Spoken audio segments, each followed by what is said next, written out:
Bien, a ver, ahí, suficientemente cerca. Bien.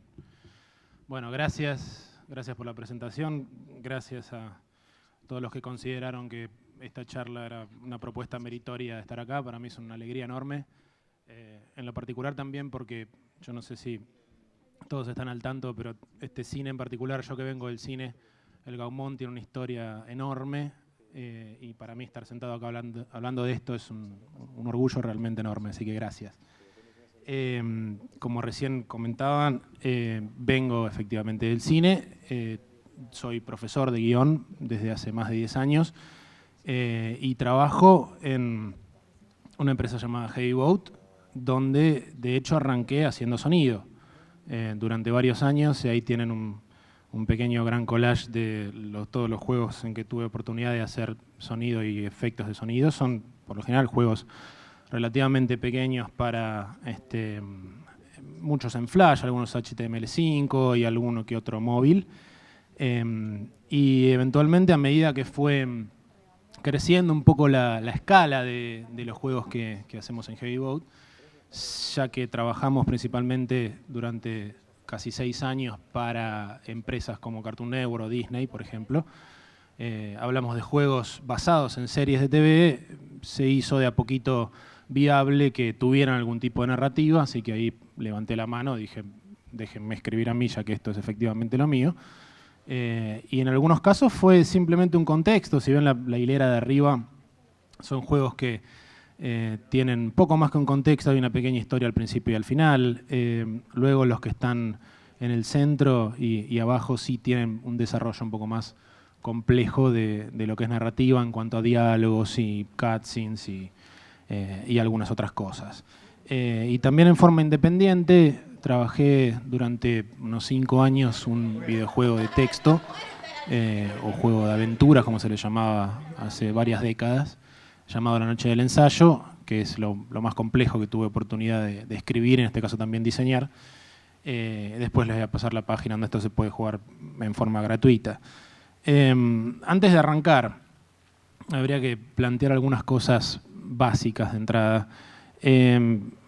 Como guionista, me parece importante plantear que en ninguna manera considero que la historia esté por encima, ni siquiera al nivel del gameplay o el diseño en un videojuego. Me parece que es importante que lo plantee yo desde mi lado de narrador, siendo que es una de las cosas que creo que uno tiene que aceptar lo más rápido posible si le interesa narrar en videojuegos. En otras palabras, si el juego es un embole, nadie va a querer llegar al final solo porque la historia está buena. Depende absolutamente de que el juego sea entretenido, de la forma de entretenimiento que ustedes quieran trabajar, pero solamente para ver qué pasa en la historia normalmente no alcanza si el diseño no acompaña. Entonces uno tiene que estar consciente de que tiene que trabajar alrededor del diseño, en paralelo con el diseño, pero no soñar que sea más historia que juego, en cuyo caso sería otro tipo de trabajo que después vamos a mencionar. Los juegos, videojuegos y juegos en general no necesitan contar nada para ser juegos. Necesitan reglas y necesitan un mundo donde aplicar esas reglas, mundo que puede ser absolutamente abstracto, si uno quiere. Pueden ser piezas, un tablero, diamantes o lo que fuera. Entonces, la narrativa es algo opcional, por lo cual, ya que escribir en buena medida es hacerse preguntas, vamos a hacernos un montón de preguntas en este rato. La primera sería, bueno, ¿para qué uno querría narrar, básicamente, en un videojuego? Las respuestas son muchísimas. En principio, podríamos plantear que es una forma de enriquecer la experiencia, sobre todo de ofrecer una motivación más para que uno quiera seguir adelante. La misión básica de cualquier narrativa es que uno quiera seguir pasando la página, que uno quiera ver qué sucede a continuación, que uno quiera ver el siguiente capítulo, que uno no quiera abandonar la película o lo que fuera. La creación de un mundo coherente es algo donde también entra muchísimo el guión. Y también generar empatía por los personajes. Esto quiere decir que a uno le importe efectivamente lo que sucede en pantalla, que esos personajes no les dé igual si mueren, si viven o lo que les sucede, sino que exista una conexión más fuerte. Así que vamos a plantear, por supuesto, ejemplos de videojuegos que les interese narrar algo. Así que partiremos de la base de que ustedes tienen algún mínimo, aunque sea interés en narrar dentro de este ámbito. El formato de la charla, voy a ampliar un poquito esta idea de por qué le puse trampas y no problemas y demás. En principio armé una lista, porque me parece que una de las obsesiones que compartimos en común los que hacemos narrativa y mucha gente que trabaja en videojuegos es hacer listas de todo. Entonces dije, bueno, al que por lo menos le aburre este tema, quizás se puede entretener viendo cuál será el siguiente punto de la lista. Y la otra cuestión, básicamente, lo más importante es por qué trampas. Trampas porque esta lista no es estrictamente de problemas, o sea, todos los puntos que voy a desarrollar no tienen por qué ser problemas per se. Es más, se pueden sortear y puede salir algo muy bueno. Pero si uno los encara mal, de entrada, entonces sí se pueden convertir en un pantano, del cual es muy complicado salir. Y van a ver que muchas veces considero que muchos de los problemas vienen de visiones extremas de ciertas cosas, donde la idea es tratar de encontrar algún tipo de balance. La última aclaración que quisiera hacer antes de arrancar es que voy a hablar de el guionista, voy a usar el masculino en su forma tradicional, me refiero a todas las variantes del caso, también en cuanto que puede referirse a varias personas y no también puede existir que, de hecho se da la mayoría de los casos, que no exista la figura del guionista en forma exclusiva en un equipo, sino que sea alguien más del equipo que además de diseño o alguna otra cosa se refiere o trabaja la cuestión narrativa. Entonces, cuando diga el guionista, piensen en la figura de quien escribe, sea la cantidad de gente que sea. Vamos a arrancar entonces. La primera que considero trampa meritoria de analizar es lo que he llamado reinventar la rueda. Me ha dado la impresión, jugando unos cuantos juegos, que se suele tener una influencia muy fuerte de un grupo pequeño de juegos. Eso nos pasa a todos, o sea, vemos algo que nos gusta, queremos hacer eso. Y la consecuencia, si uno no solamente se deja llevar por el disfrute y no analiza un poquito, en este caso, ya que estamos trabajándolo, es que no solo se repiten modelos y demás, sino que uno comete los mismos errores que se cometieron hace un montón. Entonces, no solo se hereda la parte buena de ese modelo que uno tomó, sino que también se heredan las equivocaciones y uno vuelve a chocar con paredes que gente ya se chocó hace décadas y que inclusive hubo mucha gente que los resolvió hace décadas, pero como sucedió en juegos que uno no conoce y uno no indaga, termina perdiendo mucho tiempo y esfuerzo en cosas que ya se solucionaron. Esto se da particularmente en aventuras gráficas, que es un tipo de género donde se cruza muchísimo la narrativa. Ahora más adelante lo voy a desarrollar. La conclusión sería un poco que me da la impresión de que no se indaga lo suficiente, no solo en el pasado, sino también en lo que se está haciendo al mismo tiempo. La historia de los videojuegos no es una historia particularmente larga. Esa es una buena noticia. Casi que nos llega a los 50 años si sacamos la parte prehistórica y demás. Entonces, sí es cierto que jugar lleva muchísimo tiempo, que no es lo mismo sentarse a ver una película 1 hora y media, 2 horas, y después ver otra, que tratar de jugar un montón de juegos, que es un poco lo que estoy tratando de promover.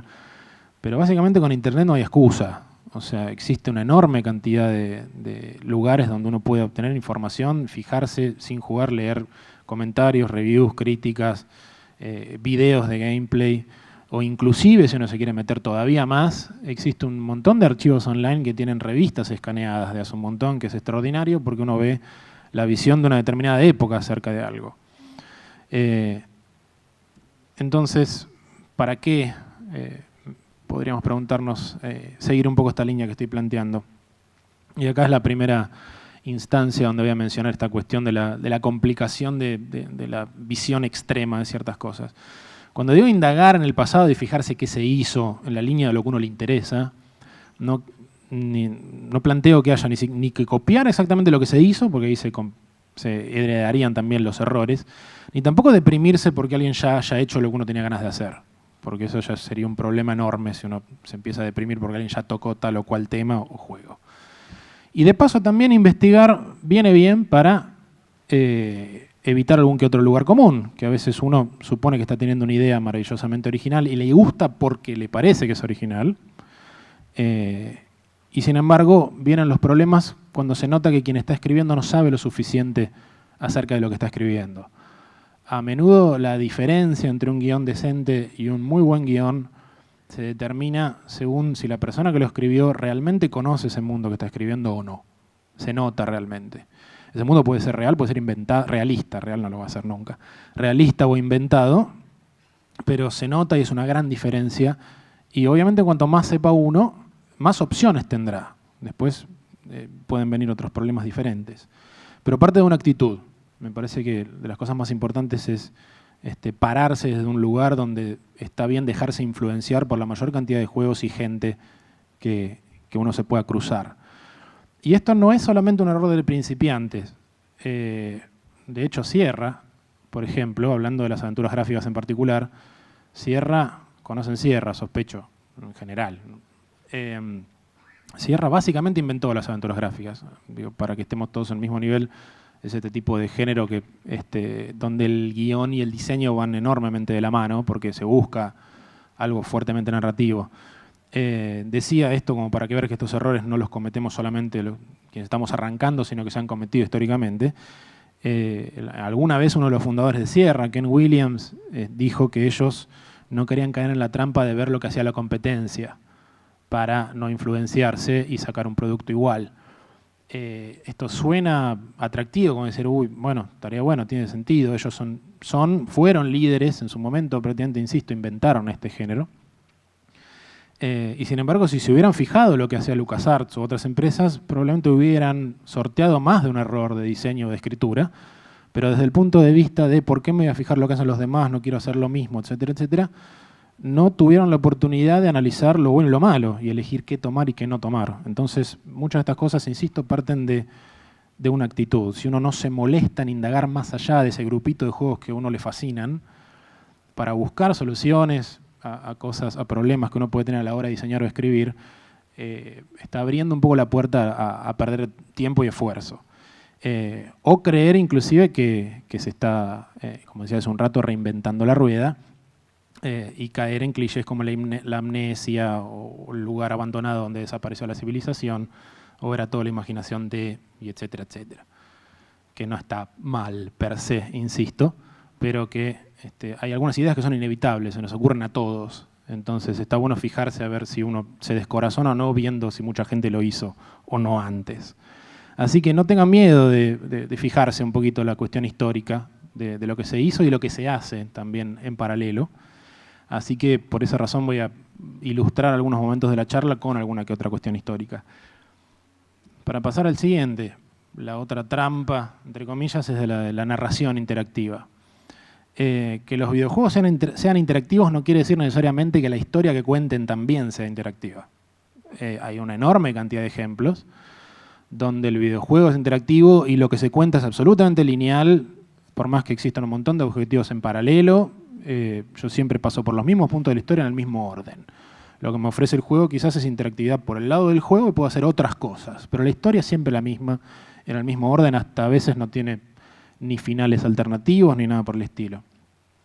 Pero es lógico que la atracción de buscar diferentes caminos es una de las primeras cosas que a uno se le ocurre cuando dice, bueno, narrar en algo interactivo. Ofrecer caminos, alternativas. Es una idea que se llega muy rápido y es muy atractiva y la trabajaron muchos medios antes de los videojuegos inclusive. O sea, se trabajó mucho en literatura también. El razonamiento en videojuegos es una cosa así. Si los videojuegos se diferencian de las otras artes interactivas de las otras artes audiovisuales porque son interactivos, esa es la diferencia. El videojuego es interactivo, el cine no, la televisión no, etcétera, etcétera. Entonces, ese es el razonamiento, la historia debería ser interactiva también, dice uno. Es absolutamente razonable. Pero ahí aparece el viejo y querido dilema, que es cómo ofrezco la posibilidad de controlar la historia al usuario y al mismo tiempo retengo parte del control autoral, como se dice, entre comillas. Y ahí es donde sospecho que más de uno se estará preguntando por qué tengo que mantener el control autoral. ¿Por qué? Que ya suena como demasiado restrictivo o casi dictatorial esta idea de control autoral. Por la sencilla razón de que uno necesita mantener un cierto grado de control desde el lado de la escritura, porque se supone que el trabajo de uno es que todos esos caminos y todas esas alternativas sean atractivas. O sea, no necesariamente porque el jugador elija, va a elegir caminos que al final lo satisfagan dentro de la historia. Y si ya es difícil escribir una buena historia, imagínense 20 caminos distintos. Entonces, no hay garantías, digamos, de éxito en ninguna cuestión así.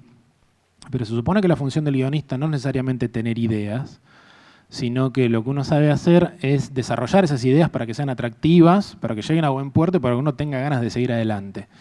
Si eso, hacerlo una sola vez, es una complicación, hacer un montón de caminos en paralelo puede tranquilamente convertirse en una trampa y a veces uno no termina nunca el juego, solamente porque empieza a diseñar caminos y alternativas y demás.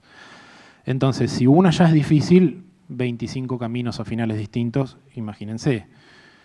Una vez más, se dan cuenta que no es algo que per se sea un problema. Esto se puede sortear y puede salir bien, pero uno tiene que estar muy consciente de la escala de lo que uno quiere diseñar. Para ir concretamente a un ejemplo, ¿conocen Stanley Parable? Sospecho, más de uno. Stanley Parable es un videojuego muy cortito, mucho más apoyado en la historia que en el juego, donde básicamente la diversión es, como es muy breve, jugarlo muchas veces para ver todas las alternativas de caminos y demás. Sin embargo, Stanley Parable, si hablamos de... O sea, yo un poco mi objeción con Stanley Parable, que me parece súper entretenido, es cuando me dicen que es buenísimo como ejemplo de guión. Es ahí donde yo digo, bueno, paremos un poquito porque me parece que es otra cosa. En Stanley Parable uno juega con la forma, no con el contenido. O sea, uno se divierte viendo... Uno está consciente de que son un montón de caminos distintos. Uno no se mete nunca en esa historia. Es una opción, no estoy diciendo que esté ni bien ni mal, pero llega a un cierto nivel de complejidad. En ese sentido, es exactamente igual que el primer Elige tu propia aventura. Ese es el número 1. Acá en Argentina fue otro, pero creo que es el 2 acá, no me acuerdo. Pero el 1 en Estados Unidos del año 79 es La Caverna del Tiempo, que es exactamente lo mismo que Stanley Parable conceptualmente hablando. Son un montón de bifurcaciones y cada uno puede terminar en cualquier parte. O sea, puede cambiar de género, puede aparecer una nave espacial, te puede morir, puede ser, en fin, puede ser una comedia, etcétera, etcétera. Otra cosa es, por ejemplo, esto es un ejemplo solamente, lo que hizo Telltale, al menos con la primera temporada de Walking Dead, tengo mis objeciones con la segunda, con muchos menos desvíos en el camino, porque la estructura de estos juegos es mucho más sencilla de lo que uno supone, es complicadísima, pero es más sencilla de lo que uno supone.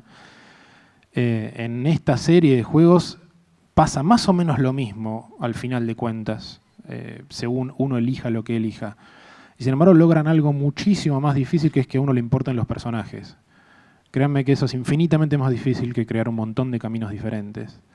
Obviamente es una escala de producción completamente distinta de Stanley Parable, son extremos, pero es mucho más complicado, insisto, e interesante lograr una conexión a nivel personajes y no tanto a la cantidad de caminos. Entonces, yo diría que para empezar al menos, sería interesante que uno se concentre en hacer una buena historia, que ya de por sí es complicadísimo.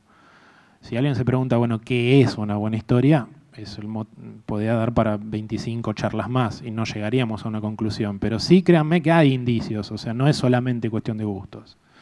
Hay un montón de cuestiones que a uno le ayudan a determinar si algo es suficientemente interesante o no, al menos a un nivel semi-objetivo, digámoslo, hasta ahí.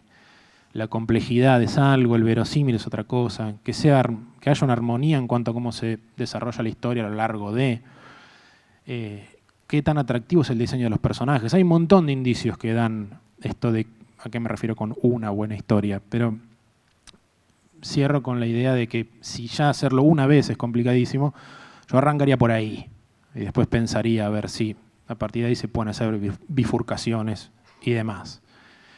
Anticipándome al siguiente punto, este es el segundo, supongamos que ustedes tienen la chance de escribir un videojuego, arman el equipo, tienen el proyecto, tienen el empuje de haber visto un montón de videojuegos que tienen historia y uno dice, uy, yo lo puedo hacer mejor, la verdad que puedo escribir mejor que eso, y etcétera, etcétera. Así que se sientan, arman un enorme documento donde hacen el mundo del juego, los perfiles de los personajes, una historia previa enorme. Consiguen milagrosamente que el equipo lo lea, que es una cosa complicadísima.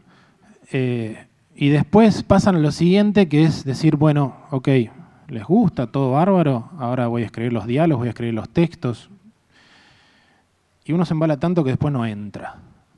O sea, la trampa de no dejar nada afuera es una que detectamos todos. O sea, yo creo que absolutamente todos los que están acá alguna vez, como mínimo, tuvieron la experiencia de sacarse callos en el índice apretando Escape o cualquier botón que salteara esa cutscene interminable o esa pared de texto interminable. Entonces, si todos nos encontramos y detectamos este problema en el otro, ¿por qué lo seguimos haciendo? Es una cosa muy rara. Obviamente, hay muchas posibilidades de por qué se lleva esto. Una es que uno diga, bueno, me interesa hacer una historia compleja, que está bárbaro. No quiero hacer algo que se pueda sintetizar muy fácilmente, dice alguien. Y la realidad es que si uno no tiene poder de síntesis es complicadísimo. Léanse algún cuento de Borges, que es complejísimo y son 10 páginas. Estamos yendo a un extremo, ¿no? Pero siempre los extremos, por lo menos para dar ejemplos, vienen bárbaros. Entonces uno puede tranquilamente apuntar a lo complejo, pero tiene que tener la capacidad de sintetizarlo. Si uno no tiene poder de síntesis está muerto. Uno puede sintetizar hasta una serie de televisión si quiere. ¿Vieron la vieja idea que nos explicaban en la escuela de idea secundaria, idea principal? Es importantísimo saber separar eso. Está lleno de gente que no lo logra, se lo juro. Entonces, jerarquizar qué es una trama principal, qué es una trama secundaria, cuáles son las que más importan y cuáles no importa tanto, es clave. Y eso en la parte más macro. Después en la parte microscópica uno tiene que entrenarse para poder transmitir ideas en textos muy breves. Supongamos textos, porque aquí es raro que tengamos la oportunidad de tener diálogo grabado. Normalmente tenemos que morir en el texto escrito.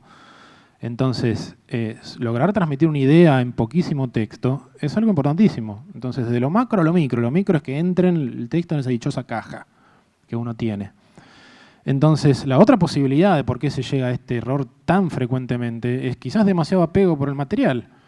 Si hay algo que necesita un guionista en cualquier medio donde escriba es algún mínimo nivel de desapego. Si uno está demasiado enamorado de su material y llora porque le cambiaron una coma o cosas así, entonces debería escribir novelas, o sea, debería escribir literatura realmente, debería escribir algún otro medio donde la escritura sea el fin y no un medio para convertirse en otra cosa. Y esto no lo digo para nada peyorativamente, cada medio tiene cosas diferentes.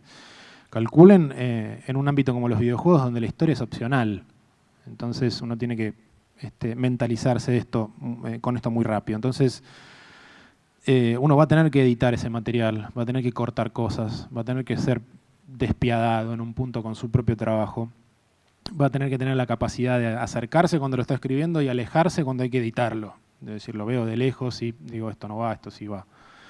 Entonces, en todos esos cálculos que se hacen de los proyectos, que se hacen presupuestos y se hacen un montón de tablas donde en tal semana hacemos esto y esto y esto y aquello, no digo de la misma manera, pero uno tendría que hacer un trabajo parecido, de calcular si la escala de la historia que uno va a querer contar entra en la escala de juego que vamos a hacer. Porque si uno se va completamente de mambo, después la va a destruir la historia si empieza a apurarla. O si dice, no, mira, yo necesito esos choclos de texto así enormes. Después no se espanten si la gente los saltea, porque va a suceder eso. Entonces, una vez más, no hay garantía de éxito. No hay una fórmula para decir, ¿cómo hago para que la gente no saltee mis textos? Bueno, escríbanlos de la manera más concisa y atractiva posible como para que uno tenga ganas de leerlos. Eso es lo mejor que se puede llegar a aspirar. Y también viene bien para ver cómo estos errores no solo han sido cometidos por principiantes, traigo algunos ejemplos de profesionales. Este señor, no creo que lo conozcan de cara, pero se llama Mario Puzo, o se llamaba Mario Puzo. Ahora les voy a contar quién es, pero Superman fue la primera película que tuvo su videojuego acompañante en el año 78. Superman fue la primera película de este género que hoy inunda los cines de superhéroes de alto presupuesto, recién era una absoluta novedad. Y para escribir el guión, o sea, el proyecto era tremendamente ambicioso, deciden hacer Superman 1 y 2 juntas. También fueron las primeras veces, no la primera, pero una de las primeras veces. Entonces contratan a este señor, que este señor había ganado 2 Oscars a guión, por coescribir El Padrino. Mario Puzo es el autor de la novela El Padrino, que es una de esas, en el caso de las películas, es una de esas pocas que terminan toda discusión. Casi no hay nadie que no disfrute El Padrino, es raro encontrar eso. O sea, estamos hablando de alguien con experiencia. No escribió solo, de cualquier manera, adaptó su propia obra con Francis Ford Coppola, que sí es guionista de cine. Ahora, ¿qué pasó? Este señor tenía que entregar un guión que diera para 2 películas. 2 películas que iban a ser largas. Supónganse que el guión iba a tener unas 240 páginas, una cosa así, para que entren 4 horas. Mario Puzo entregó un guión de 550 páginas. O sea, se embaló espantosamente con la historia del cómic de Superman, le encantó la metáfora y demás, y entregó un guión que no se podía filmar.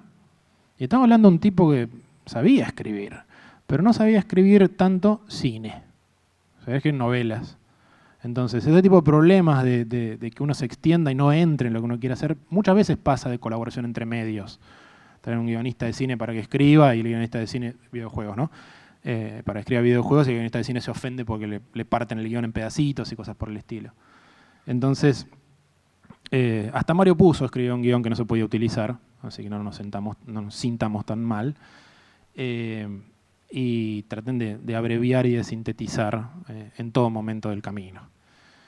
Ya que estamos hablando de cine, vamos a pasar a otra posible trampa, que es la de tomar justamente el cine como modelo. Esto es un problema que aparece más bien en juegos extensos, donde uno narra a lo largo de esto. Estoy seguro que muchos vieron un diagrama parecido a este alguna vez en la vida. Yo lo único que puse fue el Pitfall encima, es un viejo juego. Es la famosa estructura en 3 actos. Si ustedes agarran cualquier libro de guión o libro de narrativa en videojuegos, en las primeras páginas van a encontrar algo parecido a esto, fija. Es absolutamente razonable porque es la idea de que hay un equilibrio que se pierde, luego se lucha por restablecer ese equilibrio y hay un nuevo equilibrio. Eso es absolutamente útil, sigue siendo la base de la mayoría de los relatos clásicos audiovisuales, así que para nada estoy criticando esto per se. Ahora veremos dónde viene un poco la trampa del asunto. La trampa del asunto viene porque muchas veces este modelo se usa en cine para calcular cuestiones de tiempo. De decir, bueno, ¿cuándo tiene que suceder estas cosas? ¿Cuándo está bien que haya un viraje y se pudra todo y pasemos al otro acto, y etcétera? Eso es algo que no se puede trasladar de forma idéntica a un videojuego, a la totalidad del videojuego. El videojuego normalmente, hay excepciones, normalmente no se completa en una sola sentada como una película. Uno maneja el tiempo, el lector, el usuario, el jugador maneja el tiempo del relato. Yo elijo, juego un rato, después lo dejo, después juego más adelante. Y la otra todavía más complicada es que la mayoría de la gente no llega al final de los juegos. Donde en una película, si uno no ve el final, básicamente no sirve, es como si no la hubiera visto. O sea, así como en una oración no se puede extrapolar el sentido de una oración hasta que aparece el punto final, uno no puede terminar de cerrar el sentido de una película si no la ve hasta el último minuto. Y en un videojuego de pronto queremos transponer esto y vemos que la mayoría de la gente lo abandona a la mitad o en el medio y demás. Entonces es una serie de complicaciones que aparecen que hacen que la televisión sea mucho más interesante como modelo estructural. Sobre todo la ficción serializada, o sea, la ficción donde existe una fuerte continuidad entre los episodios.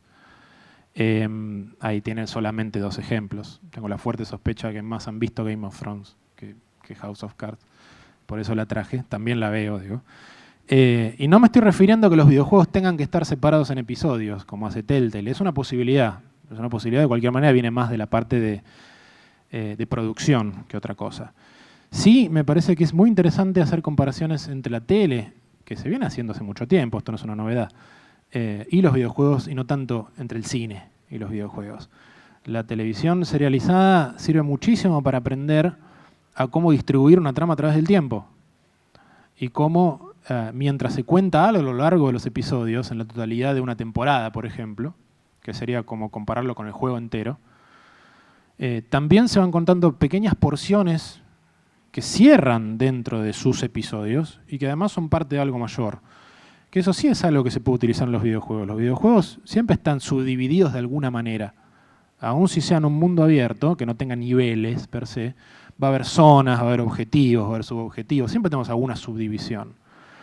Entonces, si nosotros tomamos como modelo, por ejemplo, la televisión y vemos cómo cuentan algo enorme a lo largo de los episodios, pero cada episodio tiene su mini clímax, tiene su mini historia que satisface a uno mínimamente, es algo que se puede transponer mucho más fácil al juego. Es decir, bueno, yo no tengo que llegar al clímax final, a la última parte del juego, para obtener pequeños cierres de historia que van a lo largo del camino. Entonces, también hay similitudes más sutiles, si uno quiere. La televisión serializada también tiene que todo el tiempo recordarle al espectador lo que vio. No solo en resúmenes al principio, pero en el videojuego también hay que hacer eso, sobre todo en los juegos largos, insisto. Uno tiene que estar todo el tiempo recordándole al jugador qué hizo, qué le falta hacer, porque es muy fácil perderse cuando uno entra y sale de eso. Y otra cosa también que me parece interesante comparar es el lugar del guionista, o la integración del guionista con el equipo. Muchas veces escucho comentarios o quejas de que el guionista en videojuegos no se lo suele llamar temprano, que aparece relativamente tarde y demás. Lo cual tiene sentido desde ya. Ahora, el error sería llevarlo al extremo y decir que sea como el cine, es decir, primero escribe todo el guionista, después se lo da al equipo. Eso es absolutamente inútil en videojuegos. Más que empezar temprano, creo que lo más importante es cómo mantener, aunque sean reuniones, el trabajo con el guionista durante. El diseño y el guión funcionan mejor si se hacen en paralelo. Y de la misma manera que la televisión se escribe sobre la marcha. O sea, mucha gente tiene la concepción de que las series de televisión malas son aquellas que se inventan sobre la marcha. Y tengo noticias, todas se inventan sobre la marcha. O sea, todo se escribe sobre la marcha. Uno tiene un cierto plan, pero tiene que escribir sobre la marcha. Porque se filma sobre la marcha, porque uno recibe los comentarios de la gente y ve lo que hacen los actores. Y tiene que incorporar eso en su trabajo. No puedo solamente escribir y yo mandar a los otros y que los otros lo graben, lo filmen. Y eso mismo pasa en los videojuegos. Si uno tiene una cierta presencia, aunque sean reuniones o lo que sea, durante el proyecto, uno puede aprovechar el trabajo de los demás para nutrir la parte de guión. Así como uno puede crear un personaje de ver un dibujo conceptual. Alguien dibujó algo y al guionista le pareció maravilloso y decíamos, hagamos esto como personaje. Entonces, no son compartimentos separados. La idea es que la integración se parezca más, insisto, al trabajo del guionista en TV, donde el guionista en TV escribe un personaje, después ve lo que hizo un actor con ese personaje, y van a aparecer cosas que uno no se imaginaba. Y si uno no las incorpora en los sucesivos guiones y demás, se está perdiendo una oportunidad enorme, probablemente la más interesante. Y esto me lleva a otro punto, que es una posible trampa de lo que yo he llamado los mundos de fantasía. No por nada puse a Game of Thrones como ejemplo. Hay una enorme cantidad de videojuegos históricamente que tienen por temática o por género la fantasía o la ciencia ficción.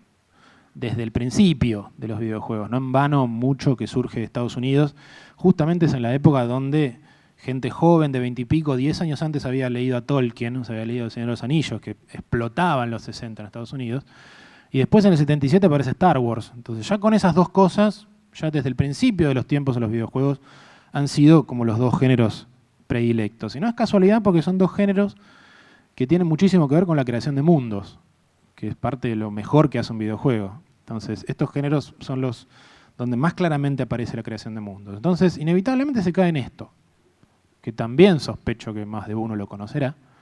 Es una vieja estructura llamada Camino o Viaje del Héroe, que en realidad parte del trabajo que hace un profesor, un señor llamado, un mitólogo en realidad, llamado Joseph Campbell, que se toma el trabajo de estudiar las mitologías de muchas civilizaciones, encuentra que se parecen mucho a esas historias, que son las más antiguas que nos llegan, que tenemos registro, y arma esta estructura, que es muy conocida, es la idea de un héroe que se separa de su comunidad, entra a un mundo diferente, especial, busca una fuente de poder, piensen en Neo, en Matrix, o en Star Wars, o El Señor de los Anillos, etc. Tiene un roce con la muerte o una resurrección literal, y luego vuelve a su comunidad para compartir el fruto de su aventura. Desde ya que es recontra útil tener esto como base, porque los conflictos son externos, vienen de afuera, y los videojuegos suele suceder así. También comparten la similitud de que, en este caso, la trama se mueve según se mueve el héroe por tierras desconocidas, que es lo que uno hace en muchos videojuegos. ¿Cómo gano? Tengo que llegar a esta meta. Entonces tengo que cruzar tierras desconocidas y demás. Entonces, ahí viene la otra pregunta, ¿cuál sería la trampa? La trampa, a mi juicio, es ver del género hacia adentro solamente, y no del género hacia afuera. Me refiero con encerrarse en esos mundos de fantasía, es tan atractivo, que uno tranquilamente se puede olvidar que las mejores historias de ciencia ficción y de fantasía son las que hablan de este mundo, que por ahora es el único que hay, por ahora, después veremos. Las mejores historias de ciencia ficción y fantasía son las que plantean alguna metáfora acerca de este mundo. Y lo mejor de esta estructura del camino del héroe no es necesariamente esta parte de etapas y demás, sino la razón por la cual han perdurado estas historias durante miles de años, y que es que tocan temas universales. Esa me parece que es la parte más interesante. El héroe que abandona su comunidad nos ha pasado a todos en cuanto a crecer y abandonar el hogar y lanzarse al mundo real, y con todos los peligros que eso conlleva. Los monstruos son las trabas internas que uno tiene. La muerte y la resurrección es una forma de metaforizar la idea de un renacer interno. Entonces hay una enorme carga metafórica que si uno se le pierde, pierde la oportunidad, me parece, de llenar un vacío que suele haber, que puede servir muchas veces para distinguirse de otros juegos que tocan estas temáticas, porque está repleto, francamente, este tipo de juego. Entonces sería una buena manera de distinguirse si uno no cae en la trampa de encerrarse en estos mundos de fantasía. Como ejemplo de la parte humana, vuelvo antes de que alguien piense que yo soy fanático de los juegos de zombies, no es así. Lamentablemente en los últimos años muchos de los mejores guiones fueron juegos de zombies en los videojuegos por alguna extraña razón. Por lejos de Last of Us lo mejor que tiene no es que esté lleno de zombies, sino una relación humana entre los personajes y cómo subvierte la idea del camino del héroe haciendo un héroe que al final, spoiler, no voy a decir demasiado, pero decide ser egoísta en lugar de sacrificarse en pos del bien de la humanidad, que es lo que hace todo héroe en el camino del héroe. Y eso es notable. Y hasta el BioShock Infinite, que es casi inentendible en sus viajes en el tiempo, yo no entendí nada cuando terminó básicamente el BioShock Infinite, tuve que bueno, probablemente es demasiado retorcido. Y sin embargo, en el medio de todo eso, hay una idea extraordinaria de cómo una misma persona, según si elige hacerse cargo de su culpa o de sus demonios internos o no, se puede convertir en el héroe o en el villano. Esa idea probablemente sea lo más interesante que tiene desde el punto de vista narrativo, desde ya. Un juego que tiene un mundo maravilloso, eso sí. O sea, desde el punto de vista del diseño es una cosa extraordinaria. Entonces, nadie dice que todo tenga que ser una metáfora enorme. Tampoco vayamos al extremo. Pero si uno busca esta idea de artística y demás, suele tener que ver con tratar de contar algo que es más de lo que parece. Con decir algo más de lo que simplemente parece que uno está diciendo. Y esto vale para cualquier género. Si uno realmente quiere escribir y que sus historias con suerte perduren, hay que empezar por tener un interés mínimo, al menos en este mundo y en la gente de este mundo, que es algo importantísimo. Vamos al otro extremo entonces, ya de a poquito cerrando. Ni hablar que la mayoría de las historias más jugadas están en la parte experimental, ¿no? O sea, los juegos experimentales, por una cuestión de riesgo económico. Muchos de estos juegos que yo mostré son carísimos, entonces solamente tienen que recuperar la inversión, no van a arriesgarse demasiado en temáticas y demás. Entonces supongamos que por reacción a estos géneros escapistas, y estoy diciendo entre comillas, ¿no? Escapistas y planos y obvios y demás, uno dice, no quiero que gane el bien, fuera el optimismo, hagamos un juego serio. Y ahí aparece una melancolía deprimente en una enorme cantidad de juegos, donde hay un espectro tan amplio en el medio, que me resulta bastante extraño cómo muchos de los juegos, entre comillas, serios, son directamente depresivos. O sea, son directamente oscuros y es un bajón y todo el mundo se muere, o ya estaba muerto antes de empezar a jugar, y ese tipo de cosas. Entonces, ¿por qué se pasa de este extremo al otro? Reacción extrema es una, o sea, claramente uno dice, uy, cuánta cosa de héroe, vamos a hacer otra cosa, hagamos algo serio. Puede estar buenísimo, por supuesto que sí. También está la idea de que el santo grial lo que uno aspira es que la gente llore, como si fuera la única emoción. Es como decir, el juego logró llegar al cenit y la gente lloró. Bueno, no es la única forma de que sea efectivo. O quizás es que muchas de las personalidades de los que estamos acá es absolutamente melancólica en cuanto a que tiene dos estados de ánimo, euforia o depresión. Entonces, se entran en estos dos extremos directamente. Sea lo que sea, me parece que la trampa más peligrosa es confundir serio con importante. Que se comete mucho, y en cine también. Porque uno ponga música grave y temas complicados y toda la gente ponga cara de perro y sea todo medio en voz baja, ronca, y esté en blanco y negro y cosas por el estilo, se supone que con eso uno dice, le convence al mundo de que esto es relevante. Si esto es importante, prestarle atención. Entonces uno hace juegos mortalmente serios, donde no hay un chiste en ningún lado. No porque tenga que haberlo, es una cuestión de balance. Me parece que el mayor problema es cuando la motivación para hacer un juego, entre comillas, serio, que puede ser extraordinario, es el miedo. ¿El miedo a qué? El miedo a que no nos tomen en serio. Que es un miedo que tenemos muchos, sobre todo bueno, en Heavy Boat hacemos jueguitos basados en dibujitos. Esa es un poco la visión que puede tener mucha gente. Sin embargo, si este temor, es el mismo temor que alimenta la idea de la discusión de si los juegos son arte o no. La mayoría de la gente que le interesa meterse en esa discusión no es porque le interesa la parte teórica, es porque le interesa ser tomado en serio. O sea, que los juegos sean considerados arte importa a la mayoría de la gente porque es como, bueno, ¿lo tomás en serio o no? Esa es un poco la pelea. Que lo lean en la categoría del arte sería como tómenlo en serio. Si esa es la fuente, el lugar donde uno se para escribir, tranquilamente va a terminar haciendo una acumulación de tragedias que no cumplen con lo que uno buscaba. Y por esa razón hay una gigantesca diferencia entre, por ejemplo, un juego como el Papers, Please y una historia interactiva como el Beyond. No sé si alguien conoce estos juegos. Son muy diferentes desde el punto de vista de la producción, por supuesto. Uno es un juego independiente, el otro tiene una producción enorme de Sony y demás. Los dos buscan tener una temática seria. Los dos, hasta en el Papers, Please la música es terriblemente seria y demás. Y sin embargo, con un puñado de diálogos muy cortitos en este personaje que ustedes ven ahí en pantalla, un señor llamado Georgie, o no sé cómo se pronuncia, que aparece todo el tiempo. Uno trabaja en una aduana, básicamente, de quien decide entrar o no a un país comunista, digamos. Entonces hay atentados todo el tiempo. Con ese personaje solo, logra un balance entre cosas de una emoción que va más allá de la seriedad y la solemnidad del asunto, que a mi juicio está enormemente por encima de una producción millonaria como el Beyond, que a mi juicio es un guión pésimo. O sea, si seguimos tomando el Beyond como el camino a seguir de la escritura en videojuegos, estamos fregados. Pero esto empieza, o sea, parte de buscar un balance. No hay un punto ideal, nadie dice que vaya a un punto ideal, pero eso no quiere decir que no haya que buscarlo. Entonces, el balance del Papers, Please es mucho mejor que la acumulación de tragedias del Beyond o de algunos otros. Y lo más importante de la seriedad es tomar el trabajo de uno en serio. Trabajar como un profesional y cumplir a tiempo y no tener la timidez que nos lleva a veces a poner chistes donde no van o cosas porque uno no sabe si lo van a recibir seriamente o no. Y eso nos lleva al último punto que me parece el más complicado de todos, que es absolutamente la cuestión humana, que es la trampa de ver al otro como si fuera el enemigo. Esta es la más difícil porque tiene que ver con choques de personalidades, porque hacer videojuegos es con historias al menos, ¿no? Es juntar gente de diferente interés y diferente forma de pensar.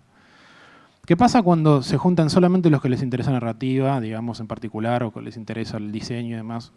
O inclusive en el cine donde vengo yo, y en las facultades de cine, donde se cierra la puerta y automáticamente el guionista habla mal del productor, el productor habla mal del director, el director habla mal... Bueno, pasa siempre.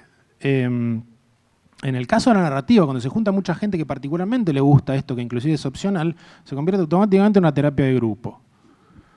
O sea, donde todo el mundo se lamenta de que nadie entiende la narrativa, de que si entendieran la importancia de la narrativa, si supieran lo que se puede... Bueno, se convierte rápidamente en eso y nadie te va a querer contratar si no tienes esa postura.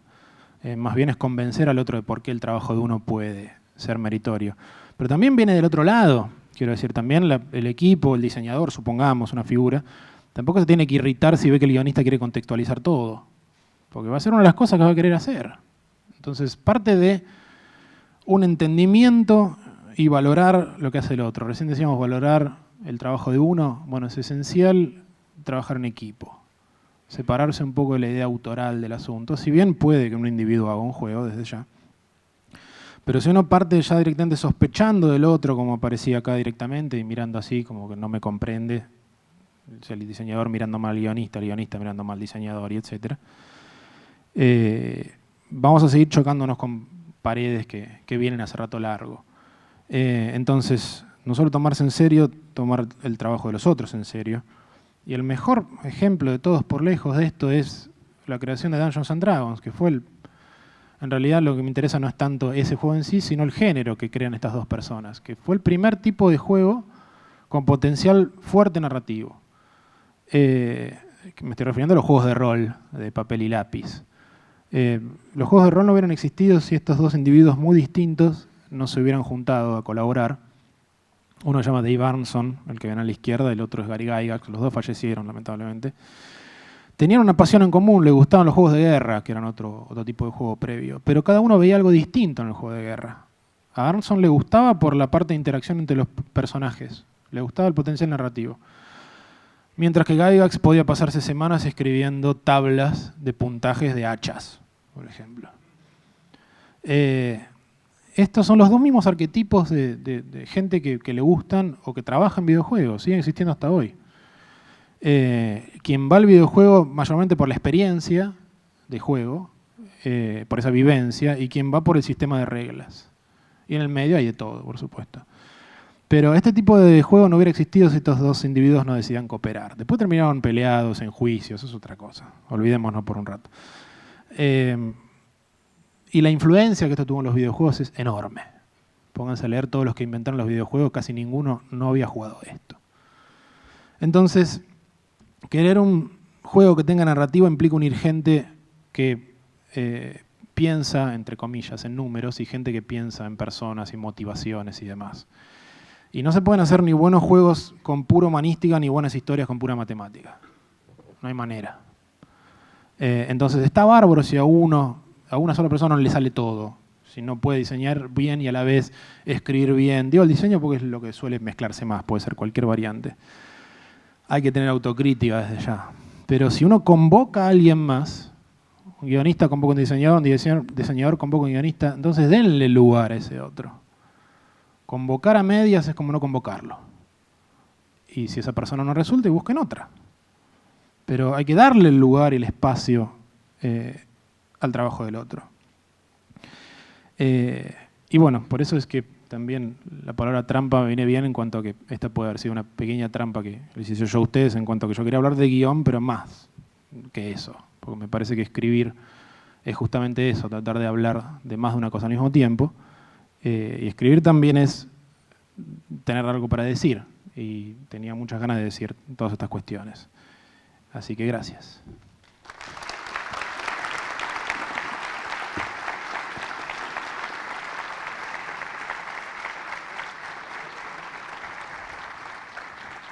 Bueno, ahí está, fuerte el aplauso para Guillermo Crespi, como ya lo estabas recibiendo.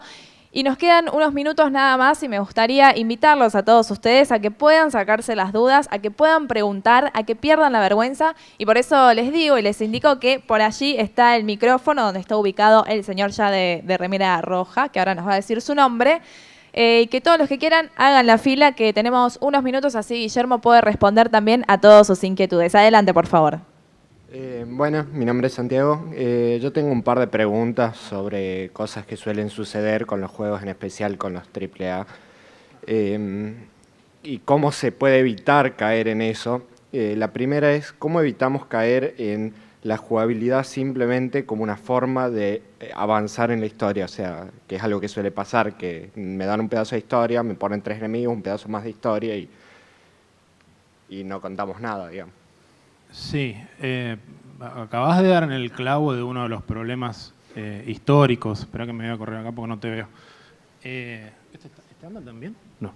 ¿O sí? No tengo una respuesta concreta, francamente. Das en el clavo de la cuestión de que, así como para mucha gente el santo grial de esta cuestión es hacer llorar a la gente, lo más importante es encontrar una manera de imbricar historia o narración con gameplay y que uno no vea cómo rechinan las ruedas cuando pasas de uno al otro. Yo francamente no sé si existe una manera de resolverlo. Me parece que hay algunas cuestiones técnicas que están avanzando. Al menos esa transición, si alguno ve lo que se hizo en el último juego de Batman, donde prácticamente no hay pantallas de carga, ya que vos me preguntás de AAA, ¿no? Que es otra cosa, donde prácticamente no hay pantallas de carga para pasar algunas cuestiones narrativas de las cuestiones de gameplay. Muchas de esas cosas yo creo que si se hacen populares, hay mucha plata atrás de todo eso, pueden empezar a borronear algunas de esas fronteras. Después otra cosa que hace mucha gente es el uso del audio, de decir, bueno, que uno no tenga que leer y aparecen esas grabaciones desperdigadas por ahí.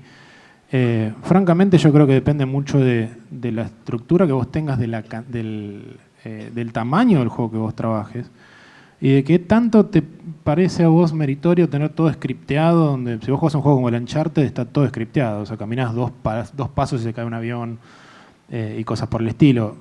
Depende mucho de lo que vos realmente quieras lograr.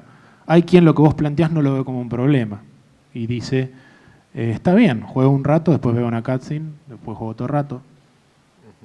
No hay una única solución. Bueno, o al menos no la tengo yo. Bueno. La otra pregunta capaz es un poco más fácil, un poco. Pasa también que hay una disonancia, una ruptura entre el guión y lo que es la jugabilidad en a lo que quiere llevar cada cosa. Pasa, por ejemplo, en Prototype, que toda la narrativa se trata sobre la pérdida de humanidad del personaje, sí. Y sin embargo eso termina resultando en un montón de poderes y habilidades cada vez mejores, sí, claro.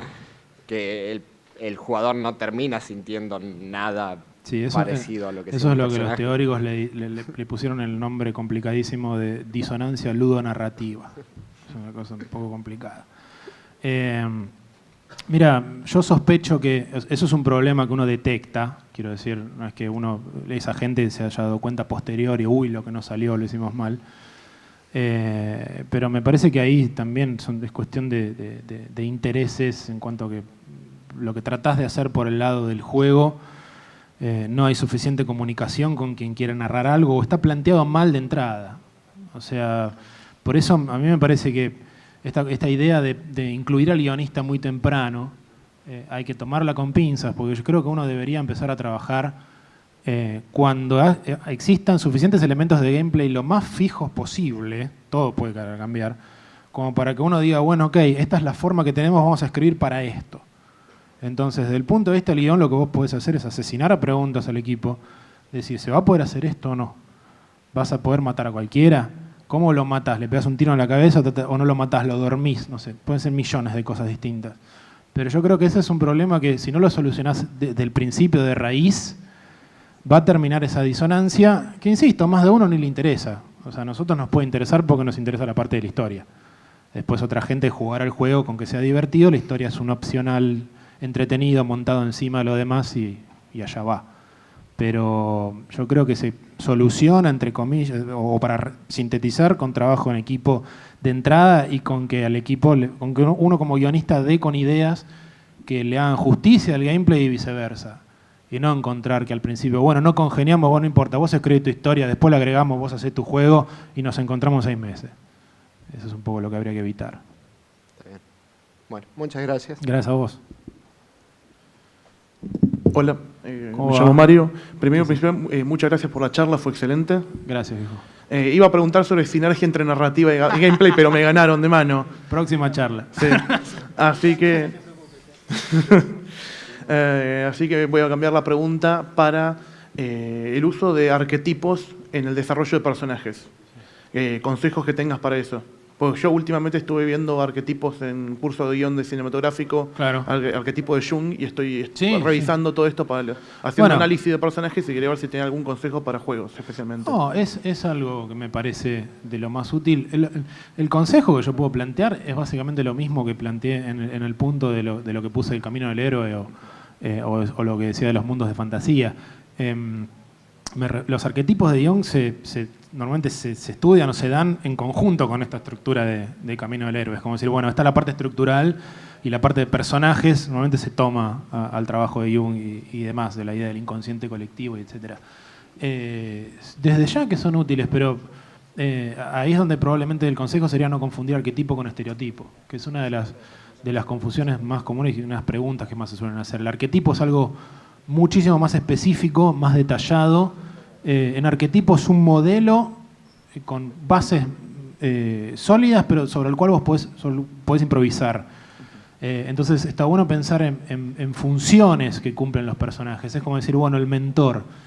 ¿Cuál es el estereotipo del mentor? El viejo de barba blanca, que anda con el báculo y aparece y te salva las papas. El mentor es el tipo que te enseña. Es la figura que te entrena, de la cual vos... Y puede ser un montón de personajes cumplir el rol de mentor a lo largo de... Entonces, me parece que desde ya que sirven, que está buenísimo, sobre todo también para relacionar personajes, este arquetipo se lleva con tal y demás. Pero no confundirlo con el estereotipo donde hay que seguirlo al pie de la letra. Eso es lo que yo no haría. Lo tomaría como modelo de decir, esto sirve, esto me sirve, esto no. Y la misma función o el mismo arquetipo puede ser encarnado por diferentes personajes. y no necesariamente uno solo que sea de pe a pa, el mentor, el amigo, el ladero, no me acuerdo, el que cambia de forma, la sombra, etcétera, etcétera. Eso, básicamente. Muchas gracias. ¿A vos? Hola, ¿qué tal? ¿Qué tal? Mi pregunta sería, ¿qué juego ves que vos últimamente haya sido como un ejemplo a nivel de narración? Ajá. Bueno, algunos mencioné donde Sí, rescato sí. cosas interesantes. Voy a tener que mencionar a mi amigo Batman una vez más, digo, para que parezca, digo, después de todas estas cosas voy a quedar menos serio con esto. El Arkham Asylum, el primero, yo creo que por lejos es uno de los mejores ejemplos de una historia escrita a la escala del juego. No es un juego extremadamente largo. A mi juicio, cuanto más largo, más difícil. A mi juicio no, es una obviedad. Cuanto más largo, más difícil sostener el interés, al menos del lado de la historia. Del lado del gameplay no tanto. Pero la historia es complicadísima, se diluye. Pensar en una serie que decís, esto tendría que haber terminado 3 temporadas atrás. Bueno, es lo mismo. Ese juego en particular, por ejemplo, sin tocar temas terriblemente serios, además, creo que logra una síntesis entre un gameplay tan extraordinario, que es la base de los siguientes, en cuanto a que es divertidísimo, pegarle a la gente, etcétera, etcétera. Son malos, es Batman. E inclusive el estudio de ese personaje, porque vos básicamente podés encarar a ese personaje haciendo todo lo que ese personaje querría hacer. Es el gran detective que aparece por las sombras y demás, o el que revienta a todos, y además está la backstory, y además hay un montón de personajes, y además es un lugar lo suficientemente contenido. Es un ejemplo que tengo a mano, me parece. Sí, y después sí. tendría que nombrar algunas aventuras gráficas desde ya. Pasa que es un tipo de juego diferente, las reglas son distintas, pero si no te nombro un Days of the Tentacle, Monkey Island o cosas así, habría un agujero. Muchas gracias. ¿A vos?